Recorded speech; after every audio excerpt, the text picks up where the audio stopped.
বেশ ভালোই ঠান্ডা পড়েছে রে, তাই না বল ফজলু? হয় স্যার, একবারে ঠিক কথা কইছেন। ঠান্ডায় জৈমা হাড় মাংস একেবারে এক হইয়া গেল। যা বলেছ। তয় আজকে ভালোই হইল, সন্ধ্যার সাথে সাথেই কাজ শেষ হয়ে গেল। এখন বাড়ি যাই এক প্লেট গরম ভাত খাও, তারপর টান টান একটা ঘুম দিব। আমিও তোমায় বাড়ি নামিয়ে দিয়ে বাসায় গিয়ে শুয়ে পড়বো। তোমাদের গ্রামে আসার পর থেকে আমারও তাড়াতাড়ি ঘুমানোর অভ্যাসটা হয়ে গিয়েছে। অবশ্যই এতে ভালোই হয়েছে আমার জন্য। ওই যে একটা প্রবাদ আছে না, early to bed early to rise makes a man healthy wealthy and wise. ইংরেজি কইলেন? হয় তা বুঝছি, ইংরেজি কইছেন। ওই ঘুম টুম নিয়ে কিছু একটা হইব আর কি, বুঝছি বুঝছি।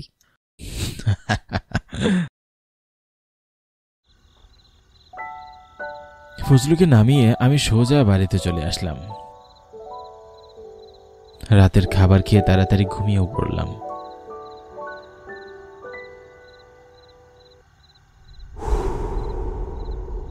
শীতের নিস্তব্ধ রাতে হঠাৎ করে ফোনটা বেজে উঠল। এই গভীর রাতে কে ফোন করলো আবার? আধঘুম চোখে ফোনটা হাতে নিলাম। অলস গলায় বললাম, হ্যালো, কে বলছেন? অপর প্রান্ত থেকে একটি অচেনা আতঙ্কিত গলা শোনা গেল।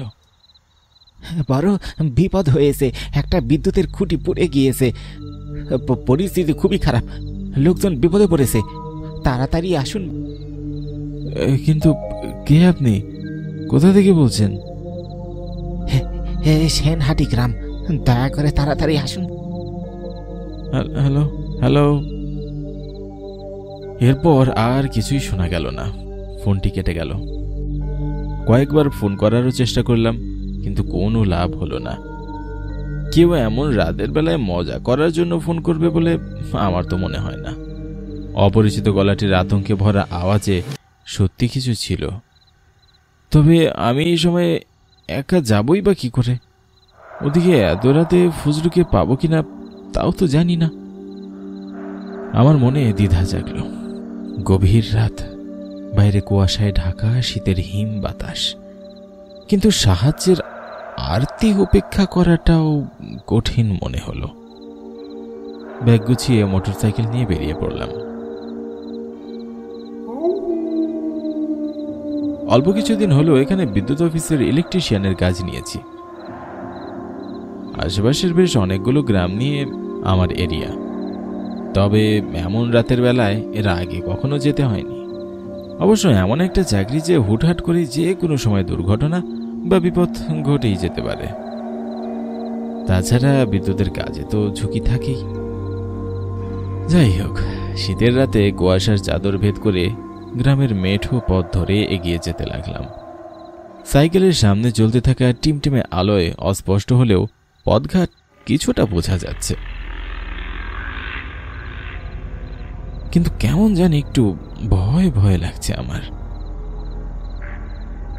চারপাশ থেকে যেন অদ্ভুত আওয়াজ আসছিল, পিছন থেকে কেউ অনুরোধ করছে কিনা বারবার সে অনুভূতি হচ্ছিল।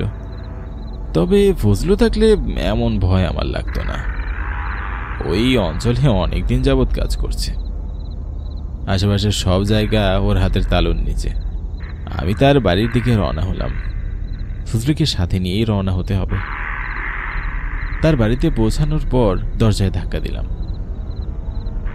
ফজলু, বাড়িতে আছো ফজলু? একজন বয়স্ক লোকের গলা শোনা গেল। কে ডাকছে? বলছি কাকু, ফজলু আছে বাড়িতে? না বাবা, ও তো বাড়িতে নেই।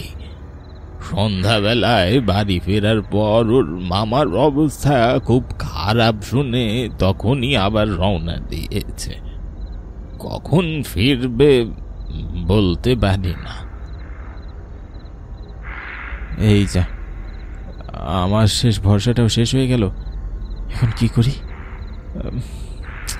এখন তো দেখছি একাই যেতে হবে। সামনের দিকে এগিয়ে যাচ্ছি। রাতের আধার ক্রমশ আমাকে আরো বেশি করে ঘিরে ধরেছে। সেই সাথে পিছনে এক অশরীরীর উপস্থিতি বেশ স্পষ্ট অনুভব করতে পারছিলাম। হয়তো নির্জন রাতে একা একা পথে চলেছি, এজন্য এমন লাগছে। সেনহাটি গ্রামটি লোকালয় থেকে বেশ অনেকটা ভিতরে। এদিকটায় জনবসতিও অনেকটা কম, তাই আশেপাশে কোনো মানুষের দেখা পাওয়া খুব কঠিন হয়ে পড়ল। বেশ কিছুটা পথ যাওয়ার পর দূরে দেখলাম একটা দোকান ঘর, যেখানে কোনো মানুষ নেই। সেখানে এত নির্জন জায়গা, তাও আবার রাতের বেলায় দোকান খোলা থাকে কি করে? কৌতূহলী হয়ে দোকানের দিকে আমি এগিয়ে। দোকানের সামনে একজন দাঁড়িয়েছিলেন, হয়তো দোকানদার হবে। আচ্ছা, বলছি এখানে আপনি কি বিদ্যুৎ অফিস থেকে এসেছেন? হ্যাঁ, একটি ফোন পেয়েছি। আপনি কি ফোনটা করেছিলেন? হ্যাঁ হ্যাঁ, আমি ফোনটা করেছিলাম। আসুন, তাড়াতাড়ি চলুন। ও আচ্ছা, চলুন চলুন। তবে আমার কিছুটা সন্দেহ হলো, এই লোকটা আমার নাম্বার জানলো কি করে?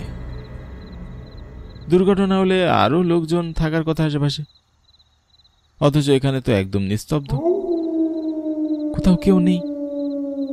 কিছুই তো বুঝতে পারছি না। বেশ কিছুটা পথ যাওয়ার পর লোকটি আমাকে একটি জায়গায় নিয়ে আসলো। এটা তো এখানকার কন্ট্রোল হাউস।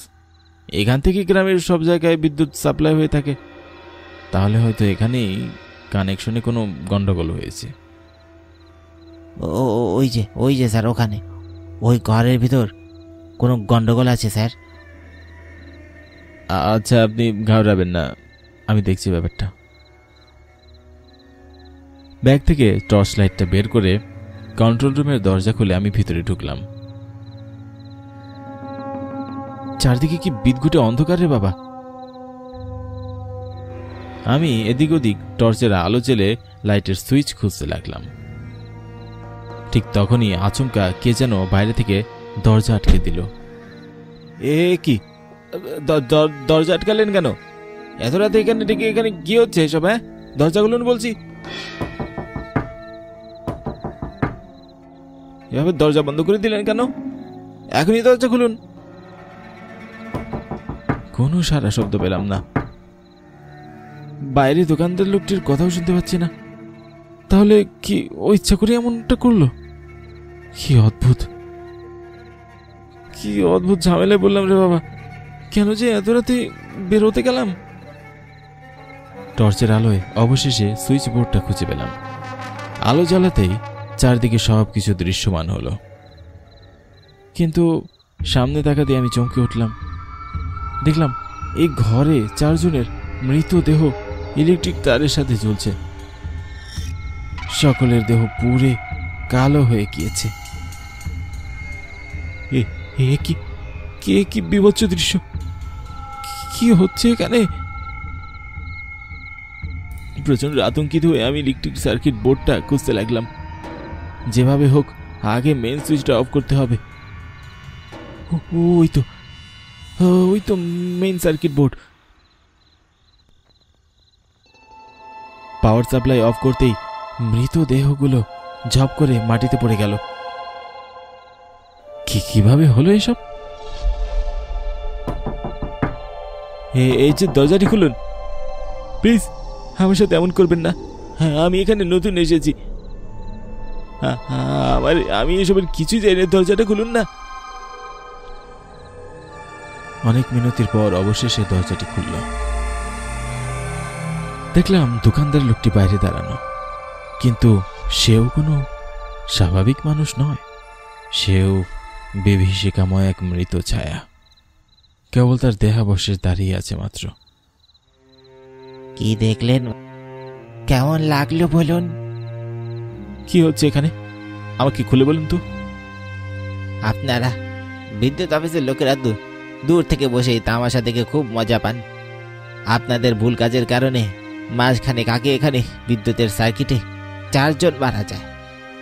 বিদ্যুৎ অফিসে বারবার ফোন করলেও কাউকেই পাওয়া যায় না। অদক্ষ লোক দিয়ে দায় ছাড়া কাজ করিয়ে দেয়।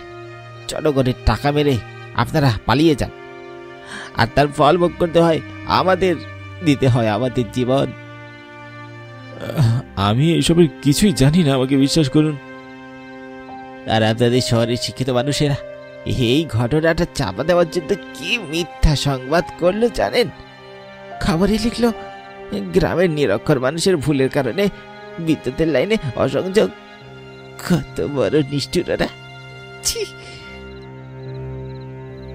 আমি সব বুঝতে পারছি, আমাকে শুধু আর একটি সুযোগ দিন।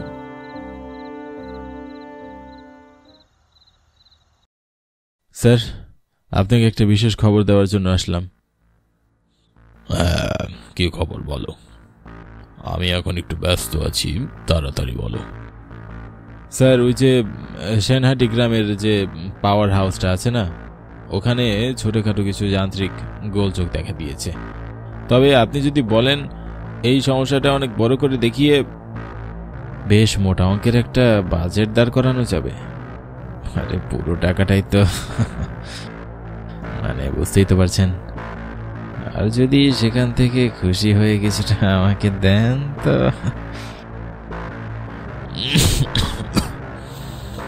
আচ্ছা শোনো, একটা কথা, এ কথা যেন তুমি আর আমি ছাড়া আর কেউ জানতে না পারে। এখানে যত বেশি জানবে বাজেট তত বেশি ভাগ হবে। সে নিয়ে আপনি কোনো চিন্তা করবেন না, কিন্তু স্যার কাল একবার আপনাকে ওখানে গিয়ে লোক দেখুন একটা সার্ভে করে আসতে হবে। তারপর একটা অনুমোদন পেয়ে গেলেই ব্যাস। তুমি কালকে বিকেলের মধ্যে সবকিছু রেডি করে রেখো, আমি সময় মতো ওখানে চলে যাব, ঠিক আছে? জি স্যার, সব ঠিক করে রেখেছি।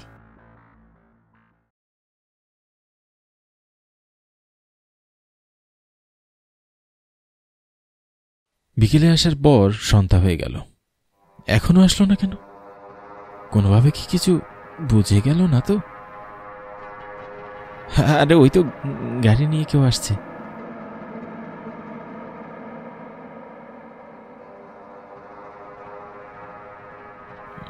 আর বলো না, সব কাজ ছেড়ে আসতে আসতে সন্ধ্যা হয়ে গেল, বুঝলে? ভালোই তো হয়েছে। কিছু বললে? না স্যার, বলছি আপনি সাবধানে এসেছেন, এটাই অনেক। তা যা বলেছ, গোপন কাজ কি আর সবাইকে জানানো যায়? ড্রাইভার কেউ আনেনি। স্যার দেরি হয়ে যাচ্ছে, চলুন স্যার ভিতরে চলুন। হ্যাঁ, চলো চলো। তারপর ম্যানেজারের সাথে কন্ট্রোল রুমের দিকে যেতে লাগলাম। ম্যানেজার ঘরের ভিতরে ঢুকতেই আমি নিঃশব্দে দরজাটা আটকে দিলাম বাইরে থেকে। এই দরজা আটকে দিলে কেন? কি হচ্ছে নাকি? দরজা খোলো, এবার কিন্তু বেয়াদবি হয়ে যাচ্ছে বলে দিলাম। এই স্কাউন্ড্রেল কোথাকার, দরজা খোল বলছি, তোকে আমি পুলিশে দেব। তার আগে তুই বাঁচলে হয়।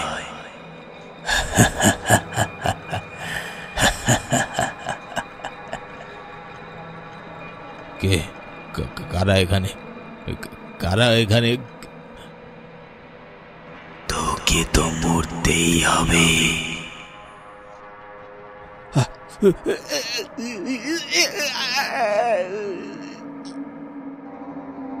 তোর মতন শয়তানদের বেঁচে থাকার চেয়ে মরে যাওয়াই অনেক ভালো।